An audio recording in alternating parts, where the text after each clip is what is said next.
नमस्कार किसान भाइयों को।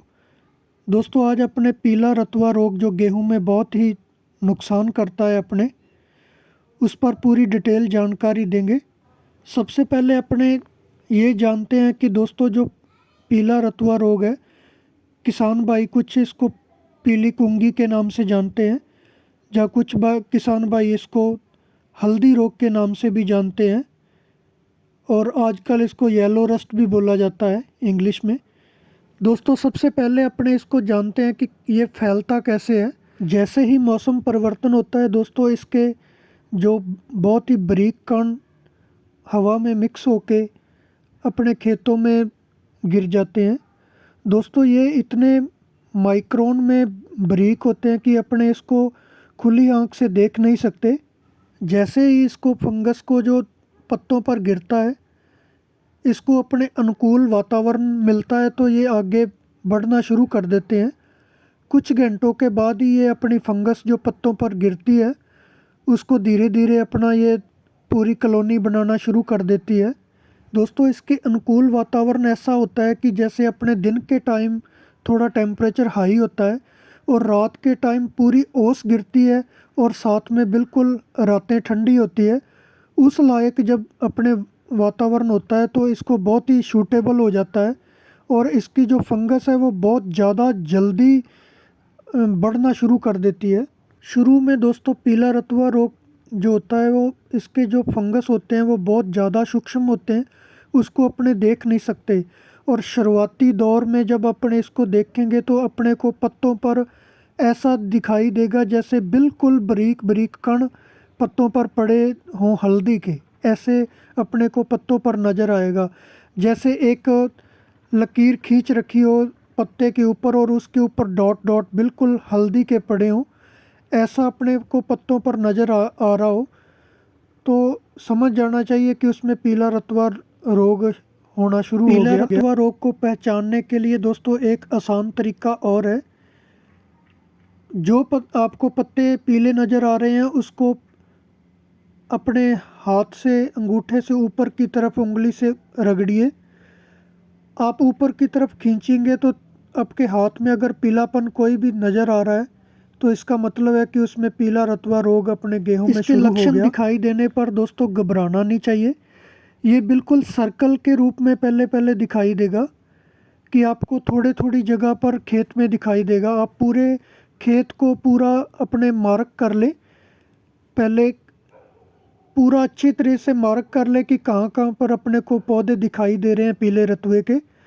आप उसी जगह पर स्प्रे करें, पूरे खेत में एक बार मत करें क्योंकि ये सारा एक साथ नहीं फैलता। अगर खेत में पीले रतुए रोग के आपको लक्षण दिखाई दे रहे हैं तो आप स्प्रे को ज़्यादा लेट मत करें, क्योंकि अगर ये छोटे सर्कल में पहले दिखाई दे रहा है, जैसे ही हवा तेज़ चलती है तो ये बहुत जल्दी सारे खेत में इसके कण बिखर जाते हैं, क्योंकि ये बहुत ज़्यादा सूक्ष्म होते हैं और बहुत ज़्यादा जल्दी खेत में फैलते हैं। इसको जल्दी स्प्रे के द्वारा अपने इसको कंट्रोल कर सकते हैं। दोस्तों जब आपको इसके लक्षण दिखाई देते हैं तो सबसे पहली जो सावधानी है कि अपने इसमें कॉन्टैक्ट फंगीसाइड नहीं करना, क्योंकि कॉन्टैक्ट फंगीसाइड तो बिल्कुल जैसे जिसके ऊपर ये फंगस के ऊपर पड़ता है उसी को मारता है। अपने इसमें सिस्टेमिक फंगीसाइड करेंगे जो सीधा पत्तों के अंदर तक चला जाता है। अगर कोई सूक्ष्म कण पड़ा भी है उसको भी ख़त्म कर देता है। दोस्तों आज अपने बात करते हैं कि इसमें कौन कौन से फंगीसाइड अपने यूज़ कर सकते हैं। दोस्तों सबसे पहले जो बायर का नटीवो आता है, इसका एक ही स्प्रे काफ़ी होता है। दोस्तों इसमें दो टेक्निकल पाए जाते हैं।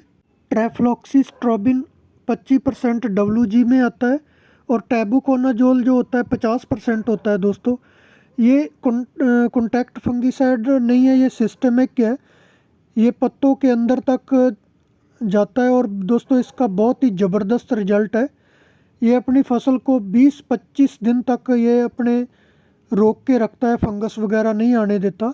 दोस्तों दूसरा जो स्प्रे आप यूज़ कर सकते हो इसको, वो सिजेंटा कंपनी का टिल्ट के नाम से आता है। ये भी बहुत ज़बरदस्त दोस्तों इसका रिजल्ट देखा जाता है फंगीसाइड जब अपने अटैक करता है गेहूं की फसल में। इसमें प्रोपिकोनाजोल दोस्तों पाया जाता है 25%। इसी रूप में ये होता है, बहुत ही ज़बरदस्त इसका रिजल्ट होता है। दोस्तों अडामा कंपनी का कस्टोडिया के नाम से भी एक बहुत ज़बरदस्त फंगीसाइड आता है। ये भी एक सिस्टमिक फंगीसाइड है। दोस्तों इसमें एजैक्सोस्ट्रोबिन 11% होता है और टैबुकोनाजोल जो होता है वो 18% होता है। इसका रिजल्ट भी फंगीसाइड के ऊपर बहुत ज़बरदस्त है। ये फंगस को बिल्कुल नहीं छोड़ता और इसका रिजल्ट भी 20 से 25 दिन तक खेत में देखा जाता है। इसका एक ही स्प्रे अपने गेहूं में कर दें तो काफ़ी होता है। दोस्तों एमिस्टार टॉप का भी आप स्प्रे कर सकते हो, ये भी बहुत अच्छा फंगीसाइड है। दोस्तों इसमें जो दो टेक्निकल पाए जाते हैं, डिफेनोकोनाजोल एक होता है और दूसरा इसमें एजैक्सिस्ट्रोबिन पाया जाता है। ये भी बहुत ही अच्छा फंगीसाइड है। इसका भी एक ही स्प्रे काफ़ी है खेत में। दोस्तों ये आप यूज़ कर सकते हो आपको जो मार्केट से मिले। दोस्तों कुछ किसान भाई अपने जो 2851 और 3086 किस्में बोते हैं, उनको दो फंगीसाइड निकालने पड़ते हैं क्योंकि उनमें फंगस की दिक्कत बहुत ज़्यादा दिखाई देती है। सबसे पहले इन्हीं खेतों में फंगस के जो अटैक आपको नज़र आएगा तो उसके लिए दो स्प्रे निकालनी पड़ती है। उसके लिए सबसे बढ़िया दोस्तों बायर कंपनी का फोलिक्योर नाम से फंगीसाइड आता है। ये अपने को सस्ता भी पड़ता है और ये बहुत ही अच्छा इसका रिजल्ट भी देखा जाता है। दोस्तों कुछ किस्में ऐसी है जिन पर बिल्कुल भी फंगस का अटैक बहुत ही कम दिखाई देता है।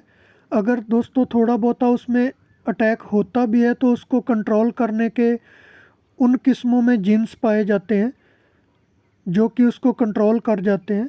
जैसे दोस्तों 187 DBW वालों की और 222 और 303, इनमें दोस्तों बहुत ही कम आपको दिखाई देगा कि फंगस का कोई अटैक इस पे नज़र आएगा। आप दोस्तों इन खेतों की निगरानी रखें। अगर आपको बिल्कुल भी कोई लक्षण दिखाई नहीं दे रहे, आपको हल्दी रोग के कोई भी आपको लक्षण नहीं उसमें नज़र आ रहे, तो आप उन पर पहले स्प्रे मत करें दोस्तों, क्योंकि ये बहुत ही अच्छी किस्में हैं और इन पर फंगस का अटैक बहुत ही कम दिखाई देता है। दोस्तों 15 फरवरी से लेके आपको 20 मार्च तक बहुत ही अच्छे से अपने खेत का निरीक्षण करना चाहिए और अगर आपको लक्षण कहीं दिखाई देते हैं तो स्प्रे आपको बाद में करना चाहिए उस पर। पहले आप इन किस्मों पर स्प्रे मत करें। दोस्तों चैनल को सब्सक्राइब कर लें और साथ में बेल आइकन दबा लें ताकि आगे आने वाले टाइम में खेती से संबंधी अच्छी वीडियो आप तक पहुंचती रहे। सभी किसान भाइयों का धन्यवाद।